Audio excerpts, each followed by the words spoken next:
ओहो, पहले मैं उठ जाता था लेकिन अब नहीं उठ पाता, मेरे को रात को देर हो जाती है हमेशा। हाँ, वो तो है ही है। तो ये अभी थोड़ा सा ये है कि चलो, पर फिर भी मेरी 6 बजे नींद खुल ही जाती है। आज भी मैं मतलब अभी करीब 6 साढ़े 6 में आया था, तो 6 बजे तक सो गई थी नींद। इधर से मैं होता हूँ 10 11 बजे कॉलेज जाता हूँ। और सर वो आप किधर मतलब कॉन्ट्रैक्ट और देखने हैं हाँ, या? मैंने पढ़ा था एक कॉन्ट्रैक्ट पे।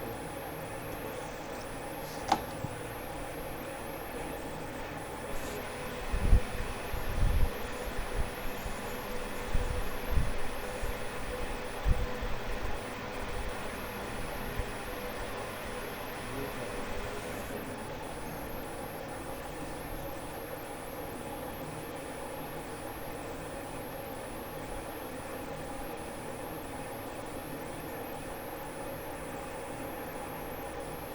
ये था शायद, जो हाँ आपने टोकन वाला लिया था, ये क्रेडिट कार्ड वाला। हाँ जी।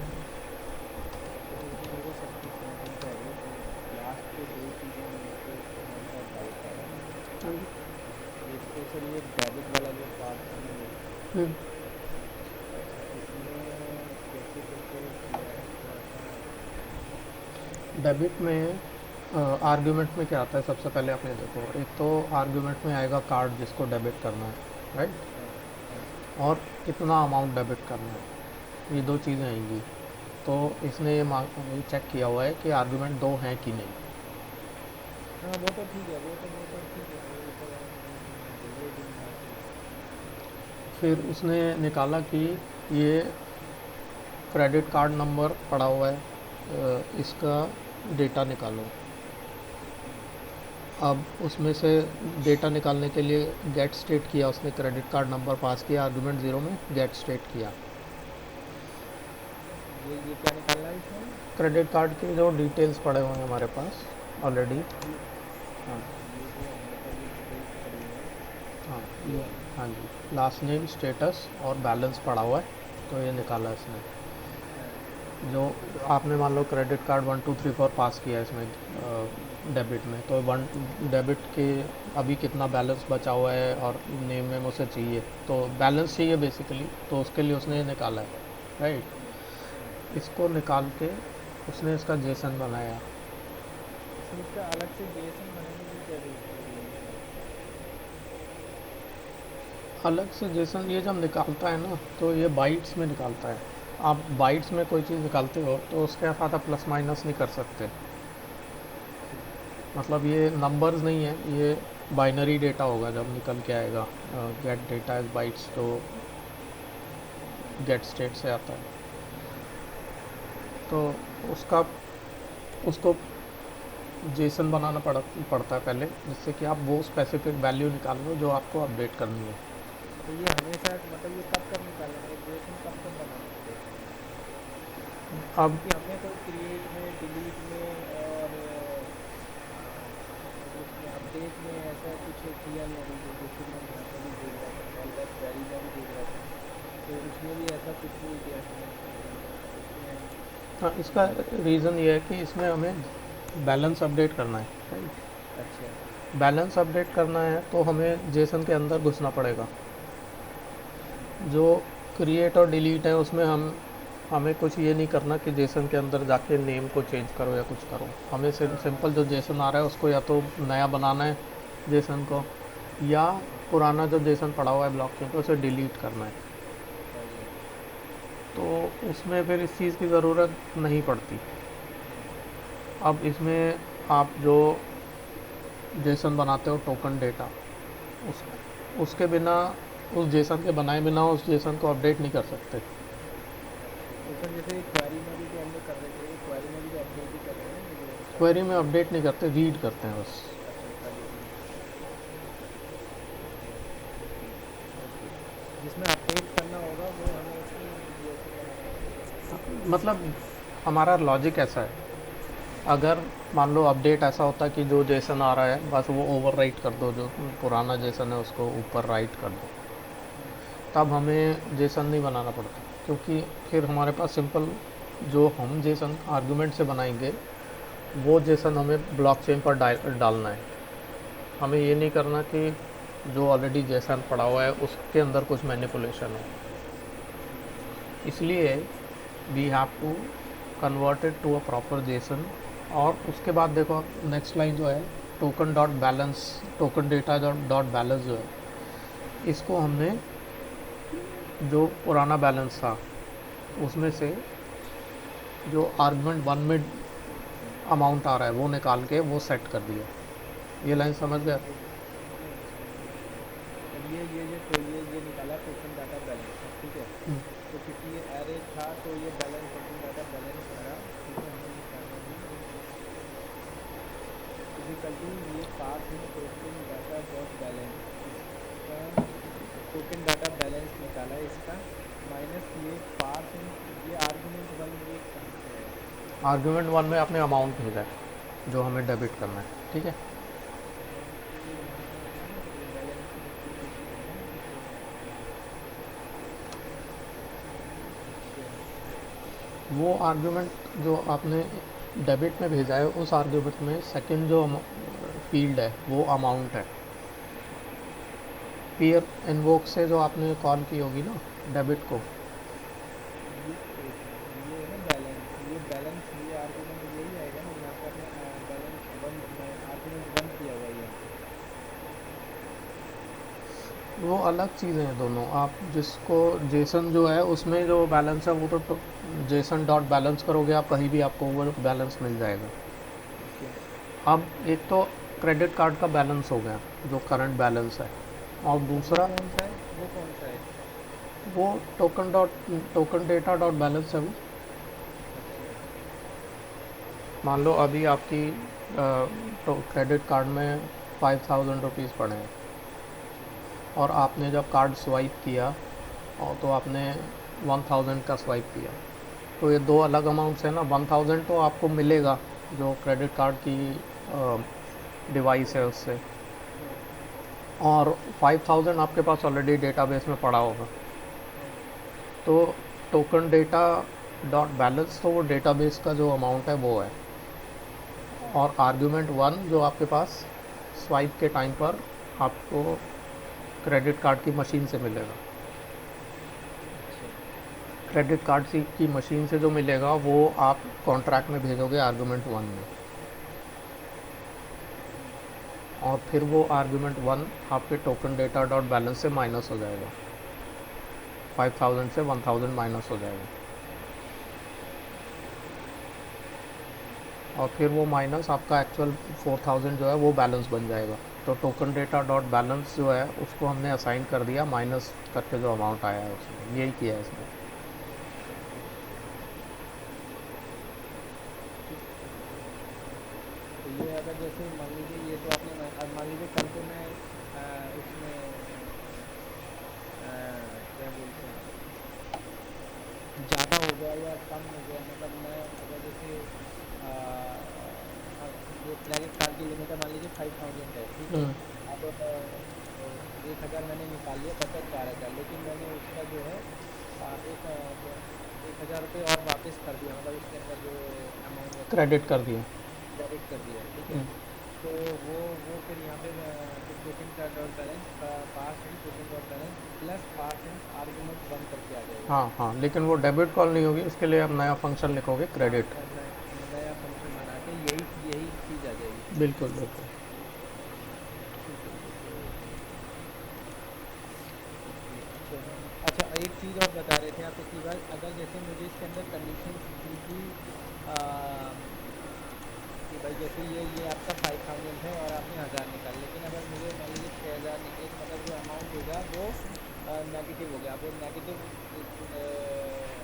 नहीं होना चाहिए, मतलब कि उसको ये पता होना चाहिए कि आपकी लिमिट जो है वो 5,000 तक की है, आप 5,000 तक की खर्च कर सकते हो मतलब इसके अंदर। तो मुझे यहाँ पे इससे पहले फिर कंडीशन देनी पड़ेगी।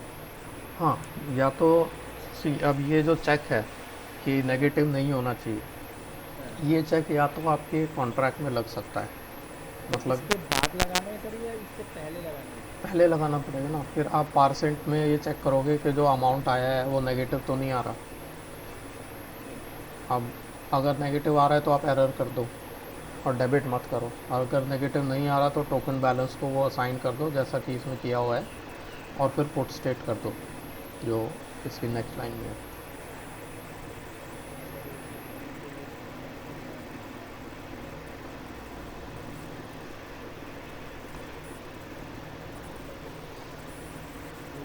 तो यहाँ पे मैं लिखूँगा कि एक कंडीशन लगानी पड़ेगी, हम्म, एक पास पार्सेंट। कंडीशन, हाँ, हाँ पास इन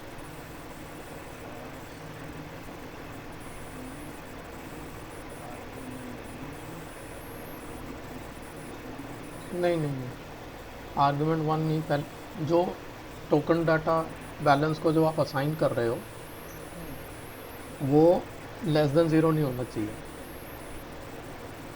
हाँ वो तो सर वो तो ठीक है, लेस देन जीरो। अच्छा, ये वाली कंडीशन लगाए, आप या तो इस इफ़ को आप नीचे लिख दो, इस नीचे लिख दूँ ना? टोकन डेटा डॉट बैलेंस के नीचे लिखो।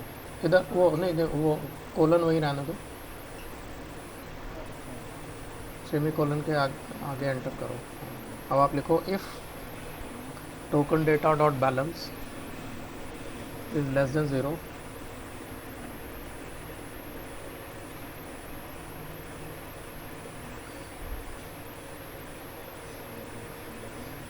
Less than zero. ज़ीरो तो कर सकते हो आप, ब्रैकेट खोलो, return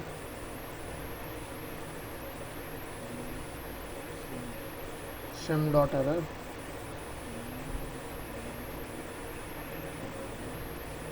not enough balance, not enough balance जो भी आप स्टेटमेंट लिखना चाहते हो।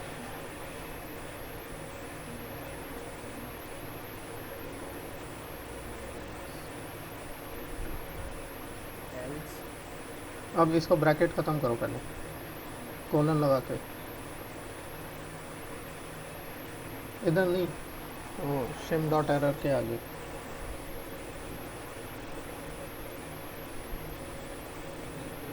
आगे क्या है? यहाँ पे कुछ दिया, यहाँ पे करें? हाँ, अब एंटर करो, अब ब्रैकेट ख़त्म करो, अब एल्स, एल्स, यही पुट स्टेट जो होगा एल्स नीचे जो पुट स्टेट है वही आ जाएगा। ये आ जाएगी ना, ये एल्स हाँ अवेट स्टेप पुट ये आते हैं, हाँ और फिर ये ट्रू और फिर ये यहीं तक हो जाएगा ये। हाँ, तो ओके, ब्रैकेट ख़त्म कर दो इसके बाद टोकन डेटा। ये हो रहा है ना, ये अच्छा, ये दोबारा करना है। ये फंक्शन का है। हाँ, यहाँ पे कर दो बस। अच्छा सर, इसमें ये कहीं जगह आपने जैसे सिम डॉट एरर जब लिखते हैं, कहीं पे वो थ्रू एरर लिखते हैं, कुछ इन दोनों में फ़र्क होता है क्या?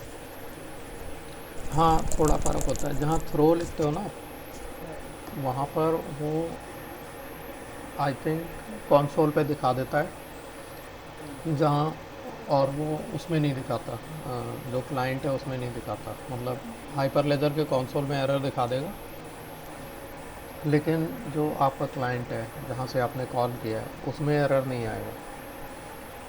सिम डॉट एरर में ना? नहीं, उसमें थ्रो में आई अच्छा, थिंक इनमें से एक चीज़ होती है, आप अगर चाहो तो आप खुद चेक कर सकते हो, लॉग्स में दोनों जगह दिखाएगा, तो लॉग्स में आपको पता चल जाएगा। ये नॉट इनफ बैलेंस तो आपको क्लाइंट को ही बताना पड़ेगा कि जैसे आपने जब स्वाइप किया या तो एटीएम मशीन पे या किसी दुकान में जाके कार्ड स्वाइप किया तो आपको एरर वो दिखना चाहिए ना। तो हम ऐसा नहीं कर सकते कि हम ये एरर अपने पास ही रख लें और उन्हें कोई रिटर्न ही ना करे क्लाइंट को, तो ये रिटर्न करना पड़ रहा है इसलिए। नहीं तो क्लाइंट कहेगा कि क्या हुआ एरर, मुझे पता नहीं चला, मैंने स्वाइप किया और कुछ हुआ ही नहीं, हम्म, वो 2-3 बार स्वाइप कर देगा फिर। हम्म, तो हमें ये एरर या तो एटीएम मशीन पर दिखाना पड़ेगा नॉट इनफ बैलेंस, या वो जो तो इसके लिए फिर क्या लिखें, कंसोल वाला लिखें? नहीं नहीं, ये रिटर्न शिम एरर कर दिया ना, ये अब चला जाएगा क्लाइंट के पास। अच्छा, ये क्लाइंट के पास जाएगा रिटर्न सिम डॉट हाँ एरर। जी, हाँ जी।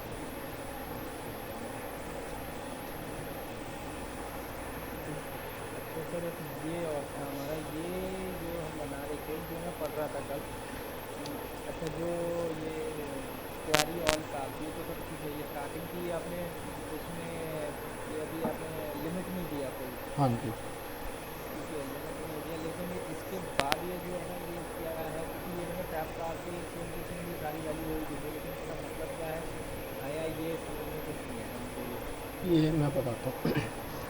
ये जो गेट स्टेट बाय रेंज है, ये एक इटरेटर रिटर्न करता है। हाँ जी, हाँ जी। इटरेटर का मतलब ये होता है कि आप इसमें लूप करोगे तभी आपको वैल्यूज़ मिलेंगी। इसके अंदर बहुत सारी वैल्यूज़ हैं। मान लो आपके पास 1000 क्रेडिट कार्ड्स पड़े हैं हाँ जी, हाँ जी। और आप चाहते हो कि सारे क्रेडिट कार्ड्स की डिटेल चाहिए मुझे। सारे क्रेडिट कार्ड की डिटेल्स मिल जाए। हाँ, हम्म। मतलब आपका जैसे एनालिटिक्स का काम है, आपको ये एनालाइज करना है कि टोटल बैलेंस कितना है हम्म। सब कार्ड्स का। तो हम्म। उसके लिए आपको पहले सारे कार्ड्स निकालने पड़ेंगे और उनके हम्म। साथ उनका बैलेंस यानी पूरा जेसन चाहिए आपको। हम्म। तो आप इसमें हाइपर लेजर में गेट स्टेट बाय रेंज होता है एक मेथड, जो कि हम्म। स्टार्ट कीज़ एंड कीज़ लेता है।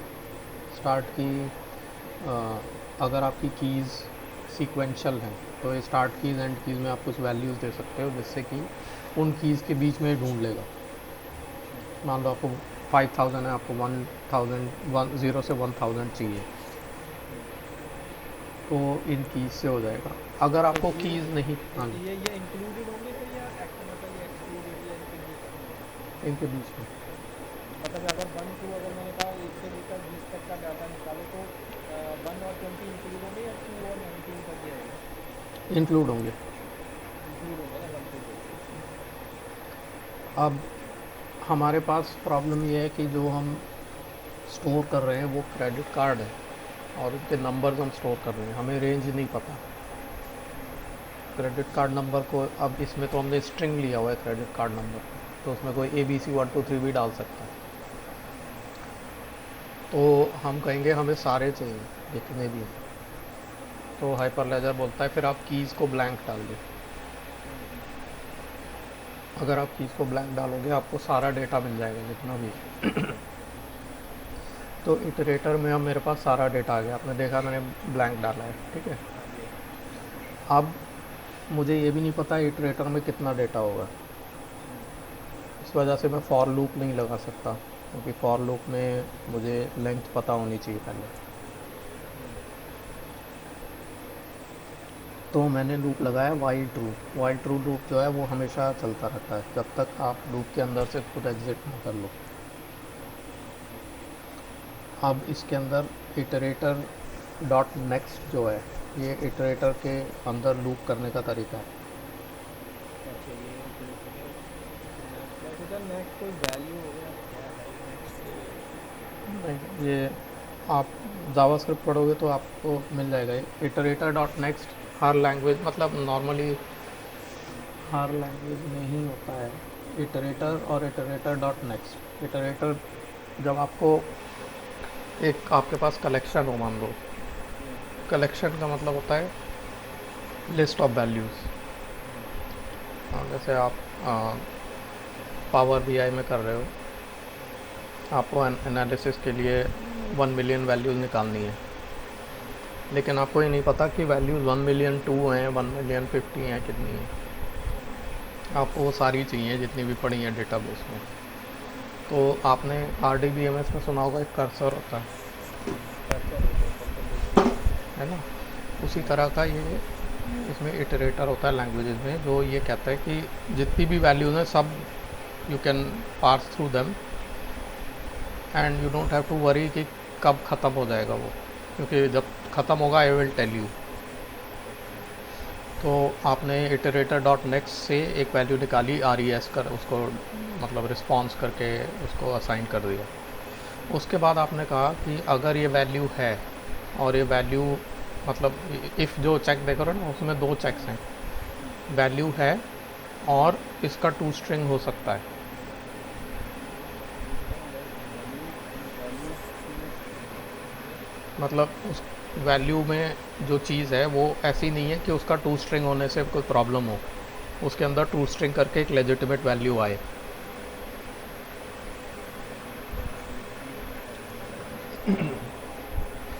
टू स्ट्रिंग जैसे कैसे बताऊँ मैं आपको।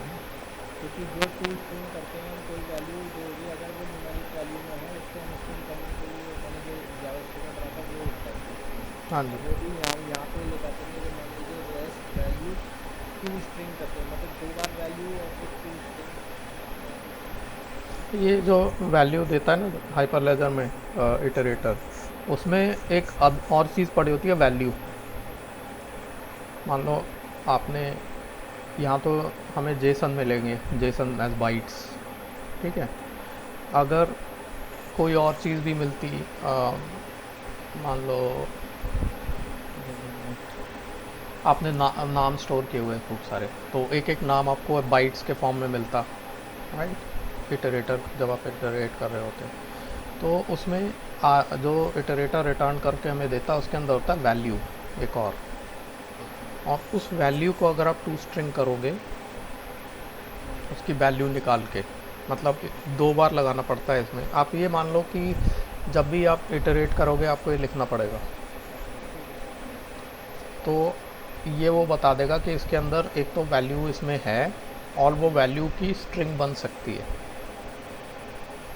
अगर वो मान लो एंड हो रहा है लूप, तो जो वैल्यू लास्ट होगी हो सकता है उसकी स्ट्रिंग ना बन पाती हो, वो कुछ मतलब ब्लैंक वैल्यू ऐसा कुछ हो, तो फिर ये लूप ख़त्म हो जाना चाहिए क्योंकि उसको आप अपने डेटा में कन्वर्ट नहीं कर सकते। तो ये दो चेक्स लगाए आपने, उसके बाद आपने जेसन निकाला उसका ऑनलाइन। फॉरेन वैल्यू देखी लेट जेसन ऑन लेंथ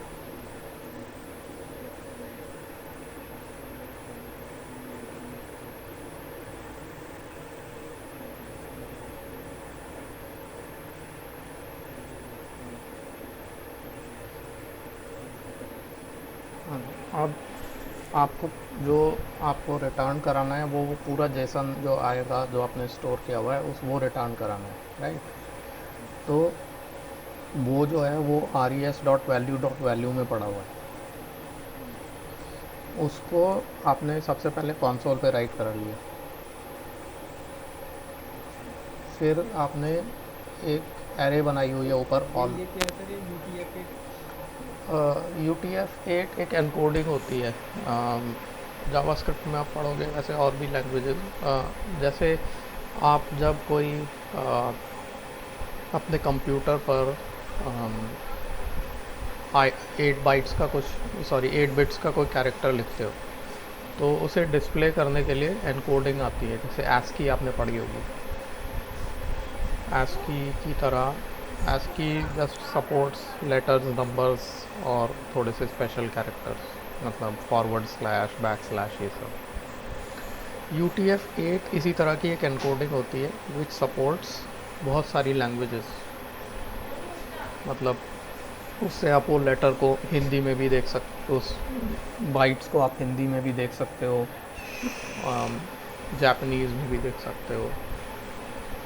तो जो स्ट्रिंग आपके पास आई है वो अभी बाइट्स है, जो res.value.value है ये बाइट्स हैं। इसको जब आप जावास्क्रिप्ट में कन्वर्ट करोगे किसी प्रॉपर कैरेक्टर्स प्रॉपर स्ट्रिंग में, तो आपको ये बताना पड़ेगा कि किस एनकोडिंग में कन्वर्ट किया जाए। अच्छा वैसे अभी जो हाइपरलेजर की एनकोडिंग स्कीम है वो UTF-8 ऑलरेडी होती है, तो अगर आप ये टू स्ट्रिंग नहीं भी लगाओगे ना तो ये टू स्ट्रिंग डॉट में UTF-8 तब भी चल जाएगा। अगर मैं यहाँ पे मतलब यहाँ पे सर वैल्यू टू वैल्यू लिखूँ बट बाकी लिखूँ तब भी चल जाएगा? नहीं, टू स्ट्रिंग के अंदर अगर आप कुछ पास ना भी करो तब भी चल अच्छा जाए। तब भी चल जाएगा। ये और ये क्या किया let JSON reset value is blank? ये एक वैल्यू हमें पहले जेसन की निकालनी है, तो ये एक तरह से टेम्पररी वेरिएबल होता है। आपने सॉर्टिंग वॉर्टिंग के एल्गोरिदम पढ़े होंगे। हाँ इसमें पढ़ा था जावास्क्रिप्ट में भी पढ़ा था सॉर्टिंग वाला। सॉर्टिंग आपने पहले पहले भी पढ़ी होगी, नहीं पढ़ी? एक्सेल में पढ़ी थी और इसमें भी पढ़ा है आर्टिकल में सॉर्ट करने का। अच्छा, तो एक टेम्पररी वैल्यू लेते हैं ना जब लूप कर रहे होते हैं। अच्छा टेम्परेरी वैल्यू। इंजीनियरिंग वगैरह में अगर आपने बबल मैंने तो सॉर्ट। कंप्यूटर इंजीनियरिंग करी है। अच्छा अच्छा। मैंने कंप्यूटर इंजीनियरिंग करी है तो ओके। तो नॉर्मली क्या करते हैं, जैसे एक लिस्ट है आपके पास, उसे सॉर्ट करना है, तो आप उस लिस्ट के एक एक एलिमेंट को देखोगे और फिर ये कहोगे कि ये छोटा है, और फिर आप आगे देखोगे ये वाला इससे भी छोटा है तो आप स्वैप कर दोगे। फिर लिस्ट में आगे बढ़ोगे, ये छोटा है नहीं है, फिर उस छोटे वाले को रख के अपने पास आगे बढ़ते जाओगे और उससे छोटा कोई मिलेगा तो स्वैप कर दोगे। इस तरह से सॉर्टिंग होती है, ये एल्गोरिदम है सॉर्टिंग का। अच्छा मतलब ये रखना ही पड़ेगा। हाँ, तो इसे टेम्पररी वेरिएबल बोलते हैं कि आपने एक वेरिएबल अपने पास रख लिया और पूरी लिस्ट में घूमने लगे आप। आपने एक ये चेक किया कि मेरे पास जो है उससे छोटा लिस्ट में है या नहीं। जो की है। की नहीं है कि, मतलब मैं सॉर्टिंग का आपको टेम्पररी वेरिएबल बता रहा था, इससे रिलेशन उसका सिर्फ वो टेम्पररी वेरिएबल का है। इसमें जब लूप कर रहे हो आप, तो आपको एक टेम्पररी वेरिएबल रखना पड़ेगा जो आपको एक वैल्यू जो करंटली आप स्टडी कर रहे हो उसकी वैल्यू आपको स्टोर करके देगा। तो ये जो जेसन रिज़ल्ट आपने रखा है एम्प्टी जेसन, उसके अंदर आप जो बाइट से आपके पास वैल्यू आएगी वो इसमें डालोगे। अब ये जेसन रिज़ल्ट की इसने एक इसमें डिफ़ाइन किया, जेसन रिज़ल्ट में डॉट की, ये डिफ़ाइन किया इसने, है नहीं अभी इसमें, इक्वल टू उसमें जो की आई है वैल्यू में वो डाल दी। और अब इसमें की के साथ वैल्यू भी चाहिए, तो वो उसने डिफ़ाइन किया रिकॉर्ड में, जेसन रिज़ल्ट डॉट रिकॉर्ड। और वो जो आपने ब्लॉकचेन से रीड किया है R E S dot value dot value, वो उसमें असाइन कर दिया। और फिर वो जो ऊपर ऑल रिजल्ट्स एरे आपने डिफाइन किया उसमें पुश कर दिया, उसको ऐड कर दिया एक तरह से। और इसके बाद का जो चेक है थोड़ा इम्पोर्टेंट है, जब इटरेटर में डन आ जाता है R E S dot done, तब इसका मतलब ये है कि इटरेटर ख़त्म हो गया। तो फिर उसने एक तो एंड ऑफ डेटा लॉग किया है, फिर इटरेटर को क्लोज़ किया है, फिर कंसोल पे सारे रिजल्ट्स लिख दिए, और फिर उसे, और ले दिया उसको। और उसके बाद उसे इटरेटर से बाहर निकाल दिया। जेसन फाइल जेसन समझ गया। मतलब मेनली ये पूरा ये जब भी अगर हमें ऑल क्वेरी करना हो तो यही फंक्शनलिस्ट होंगे जो चाहिए। हाँ, मतलब 99% केसेस में। अब अगर आपको, आपने जेसन यूज़ नहीं किया है तब भी आप, मतलब आजकल जेसन ही चलता है, आपका क्लाइंट जेसन ही एक्सपेक्ट करेगा, क्लाइंट इन द सेंस जो भी आपने एप्लीकेशन लिखा है, तो आप इसी तरह से क्वेरी ऑल लिखोगे। आप इसे ये कह सकते हो कि जहाँ पे भी क्वेरी ऑल चाहिए आपके कॉन्ट्रैक्ट्स में, आप इसे सीधा कॉपी पेस्ट कर दोगे, चल जाएगा।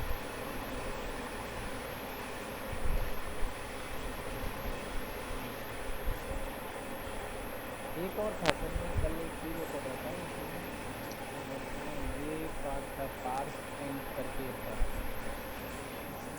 ये गेट रेंज विद जो हम कर रहे थे ना इसी में, जो अभी हम क्वेरी और रेंज वाला जो विद पैगिनेशन, इसमें उन्होंने कुछ ये बताया था कि इसमें डॉक्यूमेंट बुकमार्क बनता है और पेज साइज बनता है। जैसे कि अगर मुझे इसके बीच का साइज़ में लेना है और बुकमार्क मतलब कि कहाँ से वो लेना है डाटा, ठीक है, तो ये तो उसके लिए अलग कमांड है। हाँ जी। अब पैजिनेशन आपको R D B M S में बहुत यूज़ होता है। पैजिनेशन आपको पता होगा क्या होता है कि एक बार में अगर 10,000 हैं तो एक बार में मेरे को अगर 100 ही चाहिए, तो वो पैजिनेशन के थ्रू मैं ले सकता हूँ। मतलब पैजिनेशन कोई हाइपर लेजर स्पेसिफिक चीज़ नहीं है।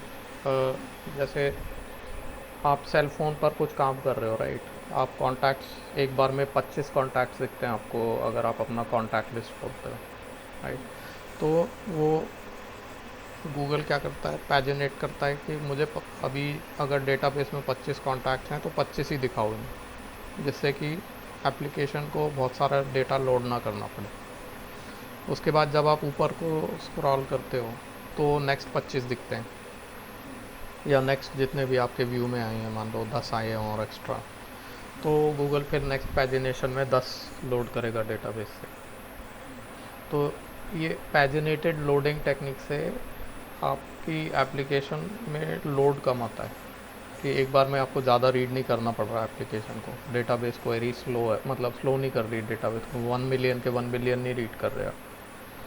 तो सर ये चीज़ तो हम इसके अंदर भी तो डाल सकते हैं, मतलब जैसे बिल्कुल। अपन ने यहाँ पे स्टार्टिंग की है, यहाँ पे अभी हमने ब्लैंक करा है, तो जो अगर मैं जैसे ये वाला पार्ट समझूँ कि कार थ्री का जो आईडी है ये कार थ्री डाल दूँ, टू मुझे कार सेवन तक चाहिए, तो ये मुझे जो डाटा दिखाएगा कार थ्री से लेकर कार सेवन तक का ही डाटा दिखाएगा। बिल्कुल आप डाल सकते हो इसमें। ये सिर्फ मुझे यहीं पे ये चेंज करना होगा ना कि यहाँ जो स्टार्टिंग की है बस यहाँ पे कार थ्री लिख दूँ और यहाँ पे कार सेवन यूज़ कर दूँगा, तो ये पूरा पूरा चल जाएगा। नहीं, लेकिन आपकी स्टार्टिंग कीज़ और and keys credit card number है ना। हाँ तो ये नंबर ही तो है ना, ये कार नंबर, ये नंबर, ये की है house range with the keys. लेकिन उससे पहले आपको ये पता होना चाहिए कि आपके पास कौन कौन सी कीज़ हैं। जैसे आपके पास मान लो हाइपर लेजर के बाहर एक डेटाबेस पड़ा है, उससे आप निकालोगे first and credit card numbers, और फिर आप first and credit card number start keys और एंड कीज़ में डालोगे, फिर वो फर्स्ट एंड के रिकॉर्ड्स आपको निकाल के देगा। हमारे पास चैलेंज ये है कि ये एग्ज़ाम्पल छोटा सा है, तो हमारे पास कोई बाहर डेटाबेस नहीं है, इसीलिए हमें यही नहीं पता कि फ़र्स्ट की और लास्ट की है क्या, या फर्स्ट की और फर्स्ट की प्लस 10 वैल्यूज़ क्या हैं। नॉर्मली अगर आप कोई बड़ी सी एप्लीकेशन बनाओगे तो एक तो आपका हाइपर लेजर में डेटा पड़ा है, और एक आप हो सकता है एक अलग अपना MySQL वगैरह कोई डेटाबेस बनाओ, तब आपको ये पता चल जाएगा कि मेरे पास क्या क्या कीज़ हैं, तो आप डेटाबेस से उठा सकते हो। अब इस एग्ज़ाम्पल को चलाने के लिए इनको तो कार्स 1 कार्स 2 पता है, हम क्रेडिट कार्ड 1 क्रेडिट कार्ड 2 हमने कहीं सेव नहीं किया हुआ है, तो हमें नहीं पता, इसलिए पैजिनेशन अब इसमें इसलिए नहीं कर सकते। तो इसकी कुछ कमांड है क्या, क्योंकि मैंने कमांड नहीं दिया हुआ है इनको। कौन सी कमांड? ये पैगिनेशन के लिए क्वेरी और कार से, जैसे अभी हमने उसके लिए बनाया ना लॉजिक ये वाला, तो ये इसका कोई लॉजिक नहीं है इसमें। ये मीडियम आर्टिकल है, इसमें कहीं लिंक होगा हाइपर लेजर के उसका डॉक्यूमेंटेशन का, उसमें गेट स्टेट पुट स्टेट जितने भी ये फंक्शंस हैं उनका रेफरेंस आप स्क्रॉल करो ऊपर, इसमें लिंक दिया। हाँ, और ऊपर, अच्छा इसमें सारा दिया हुआ है, गेट स्टेट पुट स्टेट सब कुछ दिया हुआ है। हाँ मैं यहीं से पढ़ रहा था ये कि गैट स्टेट का क्या पता, जैसे ये था ना, मैं कल ये पढ़ ही रहा था कि इसका इमेज लेजर का क्वेरी ये आ गया, ठीक है, कार्ड आईडी से ये मैं कर रहा था इसको तो। अच्छा, इनिट लेजर आपने यहीं से इम्प्लीमेंट किया है। हाँ कि भाई अगर मेरे पास जैसे रिकॉर्ड करना है तो मेरे पास कोई पहले डाटा नहीं है, अब जैसे अभी तक तो हमारे पास कोई डाटा नहीं था तो हमने इमेज लेजर यूज़ ही नहीं किया था। हाँ। तो अब लेकिन जो हमने वो कार्ड्स वाला था ना, वो इमेज लेजर यहाँ पे इसमें की एक फंक्शन है इस क्रेडिट में ये, तो उसमें अगर कोई डाटा है तो पहले हमें लोड करना पड़ेगा। Right right. तो वो मैंने ये इमेज फंक्शन को मैंने कहा यार ये चीज़ आ कहाँ थी, तो मैंने काफ़ी सर्च मार करके तो ये आया था। फिर इसके बाद इन्होंने ये सब पढ़ा मैंने इसको, अच्छा इसमें ये सब आगे गेट स्टेट ये सब पढ़ लिया इसमें पढ़ा था। और फिर मैंने कहा ये पढ़ा ये आया, अच्छा फिर इन्होंने ये आया कि मैंने कहा ये पैगिनेशन कैसे की, तो पैगिनेशन इन्होंने बताया कि बुक मार्क बनता है कहाँ से कहाँ तक की रेंज, आपको अगर बीच की वैल्यू निकालनी है तो वो मैंने एग्जाम्पल एक दिया था, एग्जाम्पल दिया था कि ये जैसे मुझे इतने के बीच का निकालना है तो पूरा डाटा मुझे करने की जैसे कि मुझे इसका डाटा निकालने के लिए मुझे ये पैगिन है, लेकिन इसका इन्होंने वो नहीं दे रखा है। मैंने टैब कार के अंदर भी देखा है तो टैब कार के अंदर भी सिर्फ यहीं तक दे रखा है, मतलब ये जो बाकी फॉर्मेट के ये दिए, बाकी पैगिनेशन के नहीं दे रखे हैं। ओके, मैं एक मिनट देखता हूँ।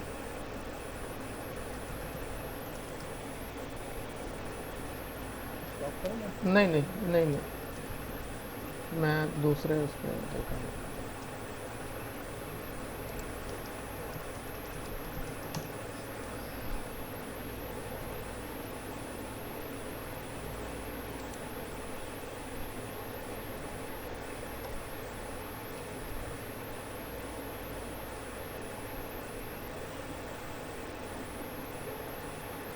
एक्चुअली जो हाइपर लेजर के डॉक्यूमेंटेशन है ना, उसके अंदर इस ये गेट स्टेट पुट स्टेट सबका एग्जाम्पल के साथ वो दिया हुआ है डिस्क्रिप्शन। मैं वो खोल के देता हूँ।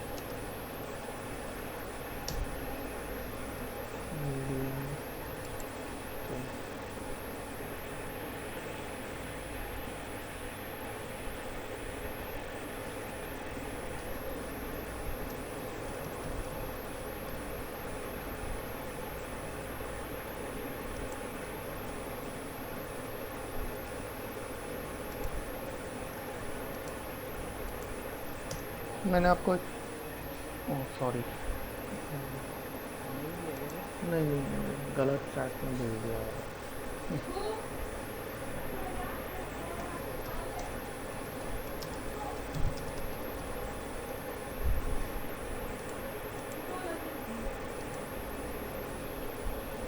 अच्छा सर, मेरे को 8:30, हाँ मैं आपको वो पैजिनेशन वाला भेज दूंगा। मैं जो आपके लिए वो बैलेंस ट्रांसफ़र वाला वो कर रहा था ना, वो मेरी मशीन पर टाइम आउट हो रहा है। जो अपडेट वाला था, अपडेट वाला कौन सा है? जो बैलेंस ट्रांसफर वाला वही दिखा हाँ रहा हाँ, मतलब वही जो नोड जेएस का मैं आपको मैंने एक वो टेस्ट एपीआई और रन ऐप करके जो 2 स्क्रिप्ट्स चलवाई थी ना, गिट क्लोन करवा के, याद है आपको? एक मिनट, यही तो नहीं है।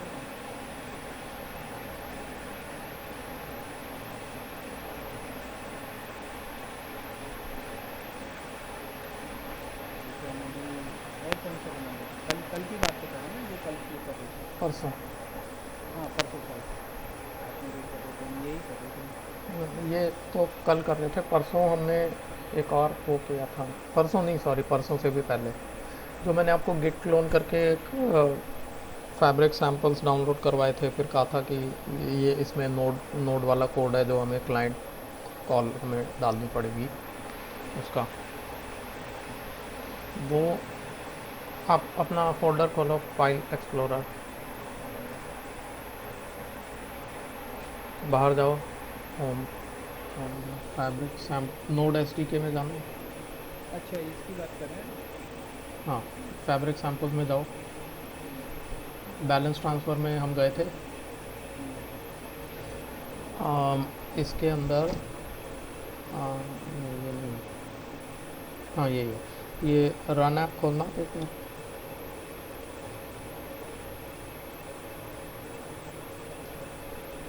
हाँ, ये आपको एक पहले ये जो होम राज किया हुआ है ना, इसकी जगह आप इसे कर दो डॉट आर्टिफैक्ट्स। एक मिनट मैं आपको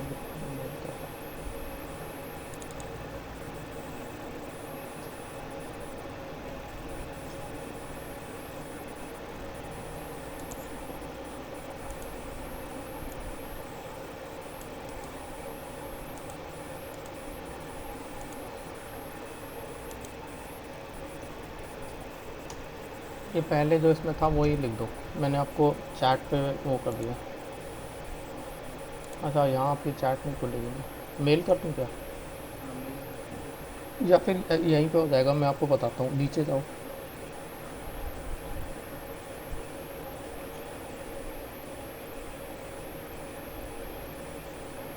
ये जो होम राज टेम्पलेट तक लिखा है ना, इसे हटा दो। हम्म, ये बैक स्लैश भी हटा दो। अब इसे डॉट फॉरवर्ड स्लैश आर्टिफैक्ट्स ये ऊपर कर दो।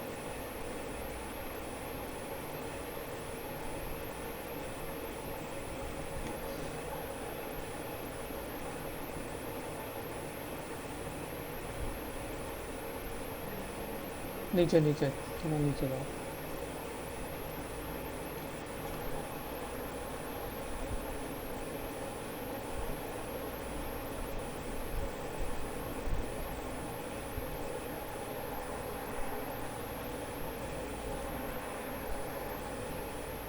फॉरवर्ड स्लैश हटा दो। ये हटा दूँ? हाँ, इधर नहीं, इधर नहीं, जैसे नीचे लिखा वैसे ही।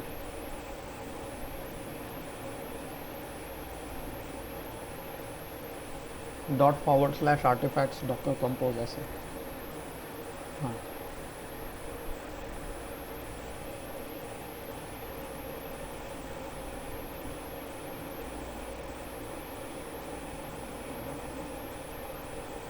हाँ हाँ हाँ यही करना है ना? हाँ जी, हाँ जी। वो फॉरवर्ड स्लैश रखो और स्पेस हटा दो। अब आप इसे सेव कर लो। अब ये जो स्क्रिप्ट है, ये आपको एक कंसोल में चलानी है, run app dot S H.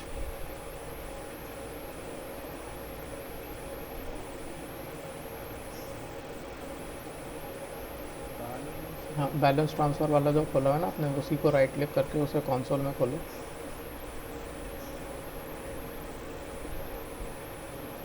Right click करो, ओपन इन टर्मिनल, डॉट। अच्छा, इससे पहले आपको क्लीन अप करना पड़ेगा। डॉकर सिस्टम प्रून और डॉकर वॉल्यूम प्रून कर दो।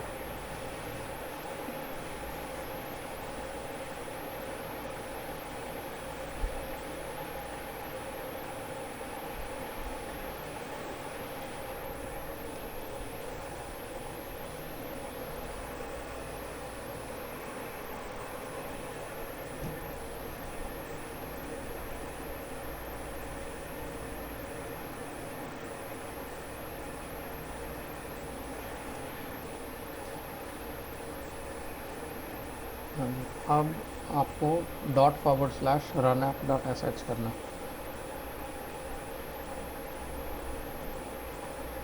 हाँ जी। आप दूसरा टर्मिनल खोलो वहीं पर।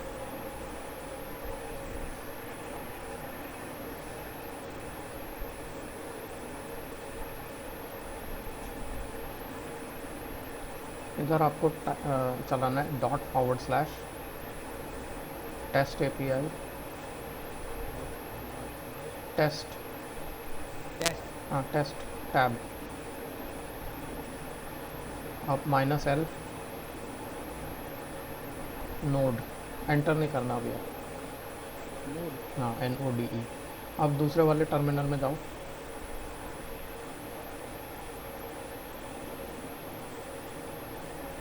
हो गया।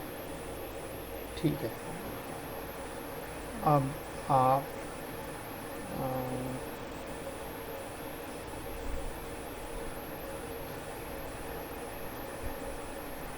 फिर इसका कुछ डॉक्यूमेंट मिल जाएगा, ये जो भी हम प्रैक्टिस कर रहे हैं ये एक बार चल जाए सब मिल जाएगा, मतलब ये मुझे याद नहीं है, बहुत रहता है। मैं एक्चुअली ये मेरी मशीन पर टाइम आउट हो रहा है। अगर आपकी मशीन पे चल जाता है तो ठीक है, नहीं तो हमें ए डब्ल्यू एस पे करना पड़ेगा और उसके लिए मेरे को सेटअप करना पड़ेगा, इसलिए मैं चेक कर रहा हूँ आपकी मशीन। अब आप वापस वही वाले टर्मिनल पे जाओ, एंटर कर दो। ये अभी चला नहीं है, आप कंट्रोल सी कर दो। इसी के। एक मिनट, वो पहले वाले कंसोल में अभी चल रहा है क्या कुछ? हाँ जी चल रहा है ना, लॉग इन हो गया।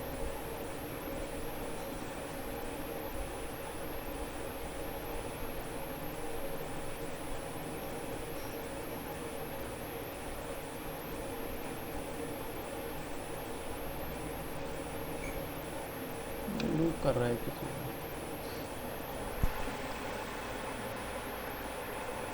ठीक है, मैं देखता हूँ ए डब्ल्यू एस पे करते हैं कि आपकी मशीन पे हो जाएगा। अ, मुझे लगता नहीं आपकी मशीन पे हो पा रहा है। इसके लिए कोई प्रॉब्लम आ रही थी, रैम की प्रॉब्लम थी क्या? हाँ, रैम मैंने तो 5.5 GB दिए हुए हैं, फिर भी ये नहीं दो चल रहा। ऑर्गेनाइजेशन बना रहा है, इसमें चक्कर ये है। और कुछ और दिक्कत लग रही है मुझे कि शायद या तो क्लीन अप नहीं हुआ है या कंट्रोल सी करना। यहीं पे ऊपर वाले पे। हाँ,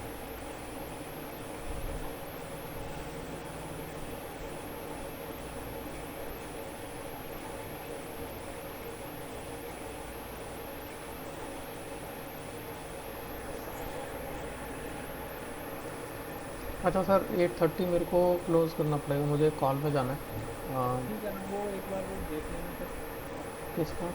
पैगिनेटेड वाला। पैजिनेशन, ठीक है, मैं देख के आपको। मैं बाकी इसको है ना, इसको डिप्लॉय करके अपने जो अभी हमने जो कॉन्ट्रैक्ट बनाया ना, इसको करके देखूँ। हाँ, आप इसमें मतलब 3-4 चीज़ें, जैसे आपने लिमिट वाला डाला है, नेगेटिव चेक, ये सब डाल के तो तीन ये चार क्या, बार ये चला के देखो। टेम्पलेट, ये जो अभी हमने ये जो बनाया है, ये इसको क्या नाम है, ये ये इसका, तो ये उसी में चला जाएगा ना हमारे पास। हाँ, या तो आप एक नया फ़ोल्डर बना लो हम्म, और उसमें आरसिस पे कार्ड जो भी है वो नाम रख लो। अब तो आपको पता ही है कहाँ कहाँ चेंज होता है। हम्म। तो आपके कॉन्ट्रैक्ट का नाम और पाथ चेंज होगा। बस बाकी वही उसी में करना है। बस मुझे जो ये जो है ना इसमें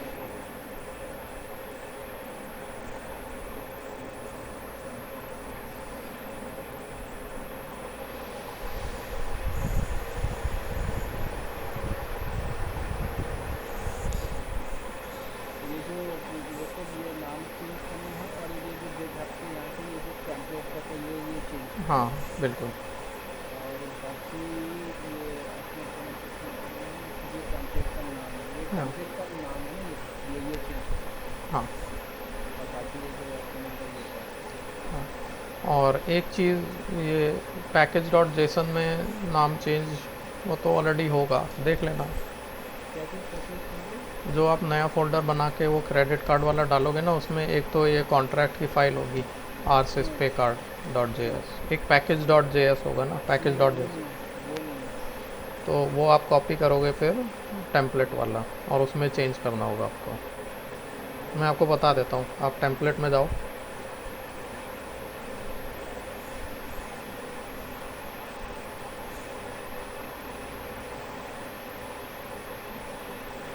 क्योंकि वो तो हम विजुअल कोड से करते थे, ये जो क्या जो पैकेज है इसको हाँ, नहीं इसे, करते। ये आपको कॉपी करना होगा, फिर इसमें नेम टेम्पलेट है, इसकी जगह आरसिस पे कार्ड हो जाएगा। डिस्क्रिप्शन में भी कर देना, जहाँ टेम्पलेट आपको दिख रहा है वहाँ चेंज करना, और ये जे एस का नाम। ये तो तीन अभी जगह, तीन जगह है। एक एक दो और तीन, तीन, यस। यही डालना है। हाँ जी। ठीक है, तो मैं एक बार करके देखता हूँ, फिर मैं आपको कर देगा तो मैं आपको भेज दूँगा। हाँ, आप मेरे को भेज देना। तो मैं इसको कर लेता हूँ। हाँ, ठीक है सर। और वो जैसे पैजिनेशन वाला आपको अगर समझ नहीं आ रहा था ना, तो ऐसे कोई भी चीज़ आप पढ़ते हुए आपको लगता है कि ये नहीं आया, तो आप मुझे पिंग कर दो, तो मैं उस टाइम देख के। एक्चुअली मुझे नहीं पता, मैं तो ये एक्चुअली मैं बताऊँ आपको ये देखिए, ये डॉक्यूमेंट था मेरे पास, ये वाला। अब ये वाला यहाँ पड़ा, आगे के लिए मैंने कैसे ये इसके आगे कुछ मैंने दिया नहीं है, ये अनलिमिटेड एक्सेस। ये तो आपका वो है, मीडियम में आता है। हाँ, तो ये मैं यहाँ से आगे इसका पढ़ रहा था, पार्ट वन था ना, वो ये पार्ट वन था, ये पार्ट वन था, तो ये पढ़ रहा था मैं। तो बाकी चीज़ें तो दे रखी थी पैगिनेटेड में, तो मैं इसको भूल रहा था। तो मैंने कहा ये चीज़ इसमें रेंज में भी बहुत सारी चीज़ें आती हैं, पैगिनेटेड के अंदर भी बहुत सारी हैं, तो मैं देख नहीं पाता हूँ बस। ठीक है, मैं पहले आज इसे करता हूँ, फिर बाकी आपको भेजने का।